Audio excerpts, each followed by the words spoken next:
안녕하세요. 책 읽어주는 로사입니다. 오늘은 곰선생의 고전만화 해제 소설편에서 골라봤습니다. 글 이정호, 그림 김경호. 허생전인데요.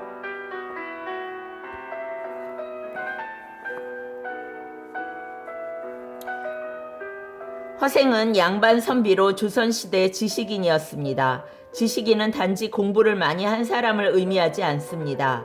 지식인은 그가 안전하게 학식을 쌓고 연구할 수 있도록 해준 사회에 대한 책임을 이행해야 합니다. 허생전의 작가 박지원은 대리인인 허생을 내세워 조선이라는 유교 사회의 재건을 꾀하면서 지식인의 사명을 더하고자 했습니다.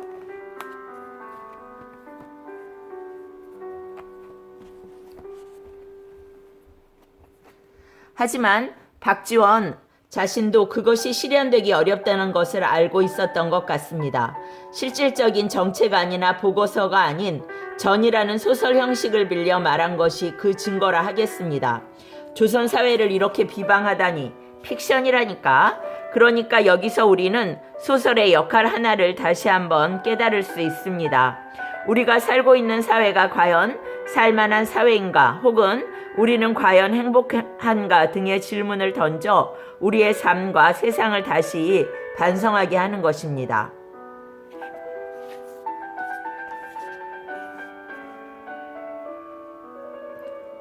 허생은 남산 및 묵적골 선비였어요. 그는 무척 가난했지만 선비가 늘 그렇듯 책만 읽었고 아내가 삭바느질 등을 하여 생계를 이었습니다. 당신은 평생 과거도 보지 않는데 글은 왜 읽나요? 나는 아직 독서를 통해 도를 깨닫지 못하였소. 먹고는 살아야 하지 않소? 나가서 돈벌이라도 해봐요. 딱히 할 줄 아는 것도 없어. 그러면 도둑질이라도 해와 이 양반아. 허생과 아내의 대화를 통해 작가는 양반의 무능함을 폭로합니다. 여기서 허생이란 인물은 박지원의 대리인이 아니라 비판의 대상인 양반 계급이죠.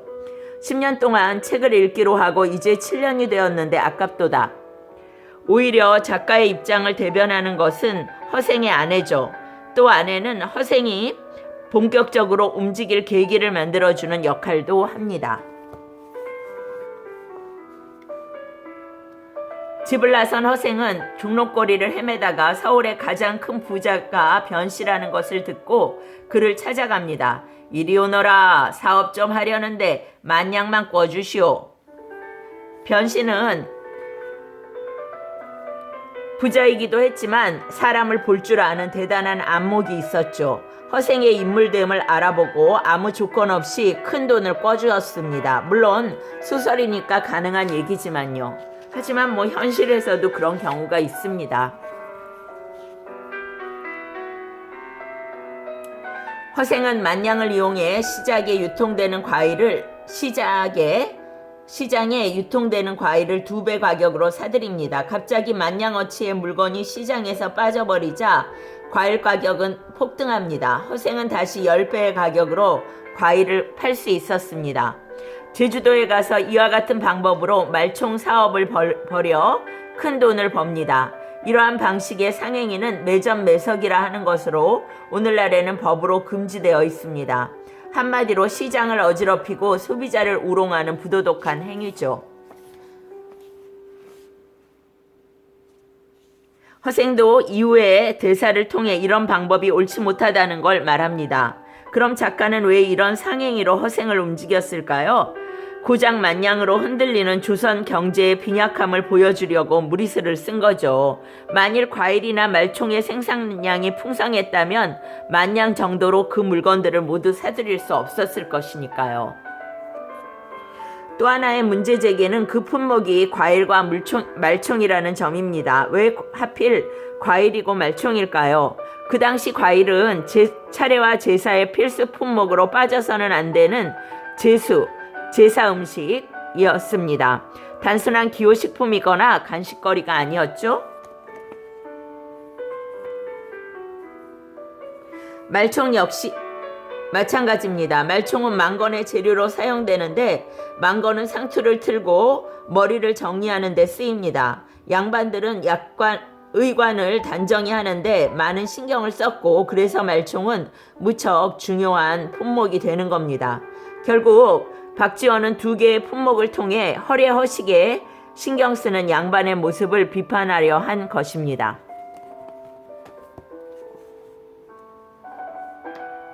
허생은 그동안 모은 돈을 가지고 2,000명의 사람들을 모아 빈 섬이라는 곳으로 떠납니다. 홍길동의 율도국처럼 이상향을 건설하기 위해서였습니다. 빈 섬에서 여러 가지 실험을 한 후 허생은 다시 육지로 돌아갑니다. 떠나기 전에 마지막 한마디, 아이들을 낳거들랑 오른손에 숟가락을 쥐고 하루라도 먼저 난 사람이 먼저 먹도록 양보하게 하여라. 이것은 양반들의 허례허식이 모두 제거된 최소한의 예의와 규칙을 일러준 것입니다. 육지로 떠나기 전에 허생은 그동안 모은 돈 50만 양을 바다 한가운데 던져버립니다. 조선의 취약한 경제가 갑자기 많은 화폐의 유입을 감당하지 못해 혼란스러울 것을 염려한 것입니다. 그리고 허생은 육지로 돌아갈 때 그를 아는 사람만 골라서 동행했습니다. 화근을 없애야 한다. 그를 통해 학문을 연구하는 양반 선비를 비판하기 위한 것입니다.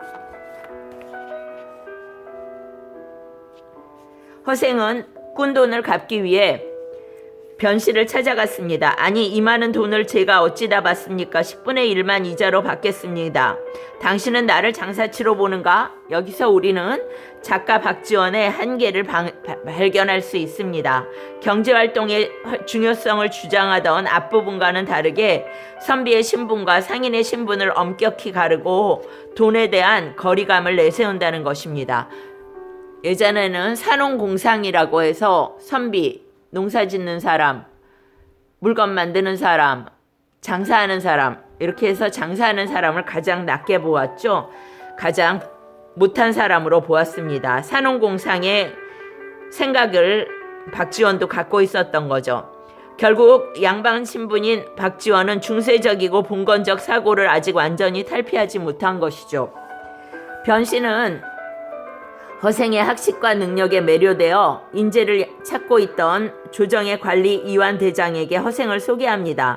우선 제갈공명 같은 일을 청구하겠으니 임금에게 상고 처리하게 하시오. 에이, 임금님께 어찌 그런 일을. 좋소. 그건 그렇다 치고 명나라 패망 후 조선의 명의 망명객들이 어렵게 살고 있는데 그들을 위해 세도가들에게 기부를 받으세요. 돈을 내려고 하겠습니까? 안 됩니다. 그럼 이건 되겠지. 병자호론의 수치를 씻는 길이요. 나라의 인재를 뽑아 청나라 사람으로 변장시켜 침투시킨 후 청의 실정을 정탐하면서 반청운동을 꾀하는 거죠.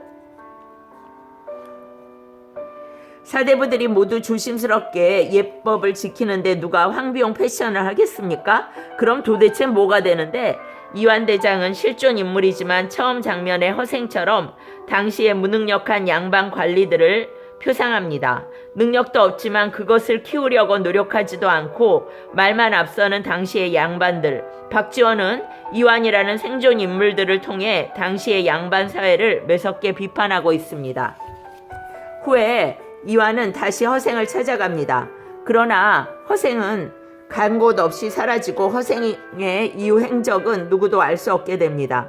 이러한 미완결의 구조는 일반적인 고전소설의 구조와는 다릅니다. 이것은 허생의 행동과 사상이 불러올 파장을 피하려는 작가의 의도라고 생각합니다. 이 불온서적을 쓴 자가 누구냐? 사라졌소이다. 이렇게 끝마무리가 완전하게 되지 않은 책이었네요. 네. 허생전의 사건들을 보면 첫 번째는 허생의 집안에서 벌어지죠.